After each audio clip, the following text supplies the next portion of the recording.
ரொம்ப லவ் பண்ற நம்ம கமல் சாரை வச்சு நீங்க ஏதாவது டைரக்ட் பண்ணணும்னு நினைச்சீங்கன்னா என்ன மாதிரியான படமா இருக்கும்? எந்த ஜானர்ல பண்ணணும்னு நினைக்கிறீங்க?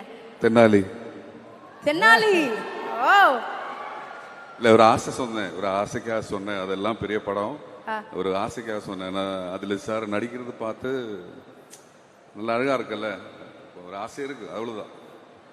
பண்ணலாம், சூப்பரா பண்ணலாம், தாராளமா பண்ணலாம். சோ நீங்க கமல் சாரை எவ்வளவு லவ் பண்றீங்க அப்படின்றது கமல் சாரே சொல்றாரு. ஷூட்டிங்ல வந்து எல்லாரும் என்ன நீங்க வந்து ஐ லவ் யூ டெய்லி சொல்லுவீங்கன்னு. இப்ப இந்த அரங்கமே கேக்குற மாதிரி ஒரு வாட்டி சொல்லிடுங்களேன் சார்.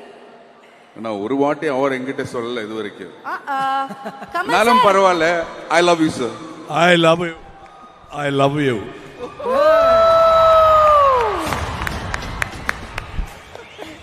சார் எத்தனை வாட்டி சொல்றது முக்கியம் இல்ல, இத்தனை பேர் முன்னாடி சொன்னாருன்றதான் முக்கியம் அப்படின்ற மாதிரி இந்த ஒரு மொமெண்ட் அவ்வளோ ஒரு நல்ல மொமெண்ட் உங்களுக்கு. ஸோ தக் லைஃப் எவ்வளோ பியூட்டிஃபுல்லான ஜேர்னி, உங்களுக்கு எவ்வளோ ஸ்பெஷல்ன்றது தெரியும்.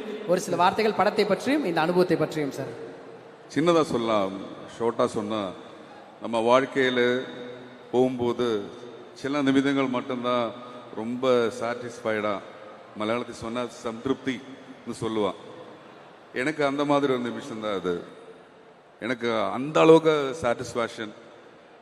மணி சார் மூவி, கமல் சார் நடிக்கிறாரு, அப்புறம் எல்லாரும் சிம்பு சார், திஷாமா, அபிராமி, எல்லாரும் அசோக் செல்வன் அண்ட் டிகரஸ் நாசர் சார் எல்லாருமே சேர்ந்து பார்க்கறது, இந்த படம் பண்ண முடிஞ்சது எனக்கு கிடைச்ச ஒரு பிளஸ்ஸிங். தேங்க்யூ மணி சார், தேங்க்யூ கமல் சார். அதுதான், அவ்வளோதான்.